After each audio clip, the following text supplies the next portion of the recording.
My name's Pete Clark from 21 Whispers.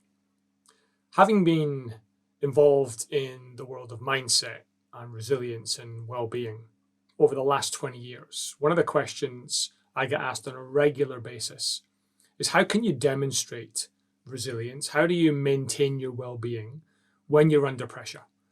And over the last 18 months, there's been many of us under many realms and many lenses of pressure.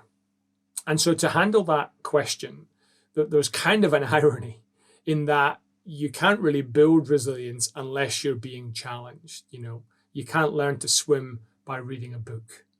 So the fact that if you are in a challenging, stressful situation, one of the upsides is that's the perfect playground within which to build your resilience. Now, there's things you can do to make sure you can navigate your way through it a bit better rather than chaotically getting out of control. And I'm going to share a couple of those with you now. The first of which is to take control a moment at a time. Now, a moment could be anywhere between a few milliseconds, 3 seconds, certainly probably not more than 10 or so seconds. So in that moment, what can you take control of?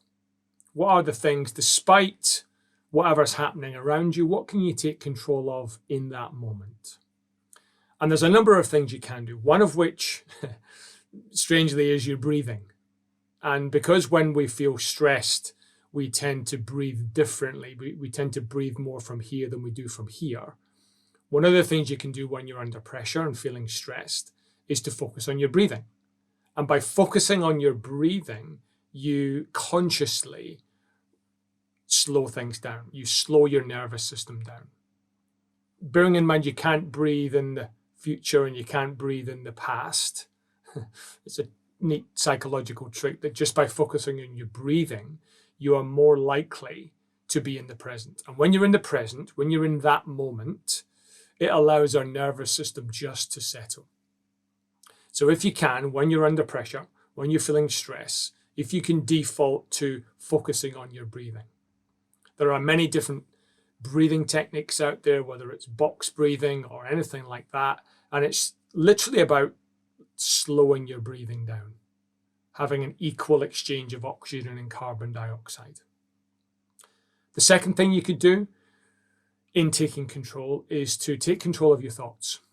Now, often there are thoughts come in, sometimes randomly, sometimes deliberately, sometimes consciously, and we often feel like we have to believe them and that we are our thoughts. But rather than believing that we are our thoughts, one of the ways which you can use your thoughts to help you is to think forward, to look forward to something. Even if the borders of your life have been restricted in some form of lockdown, by imagining this afternoon or tomorrow morning or in a week's time or at the weekend, something that you are looking forward to.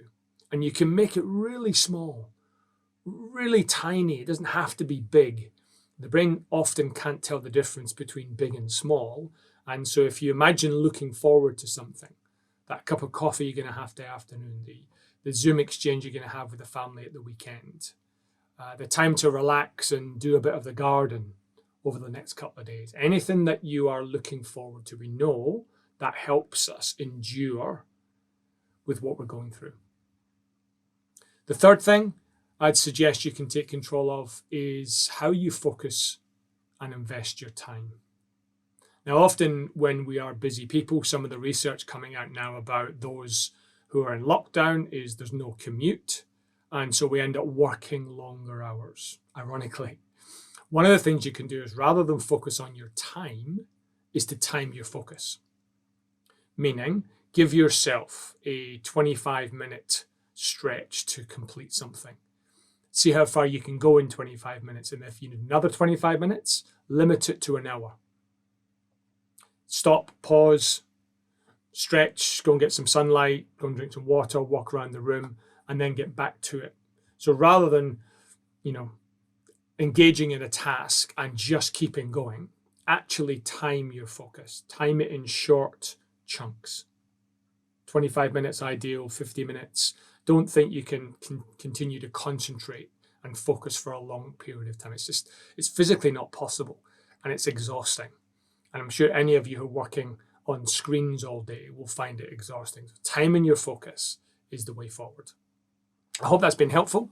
If you'd like more help and like to discuss how we can help you even further, check out the website, 21whispers.com, or connect with me on LinkedIn. Pete Clark. Cheers.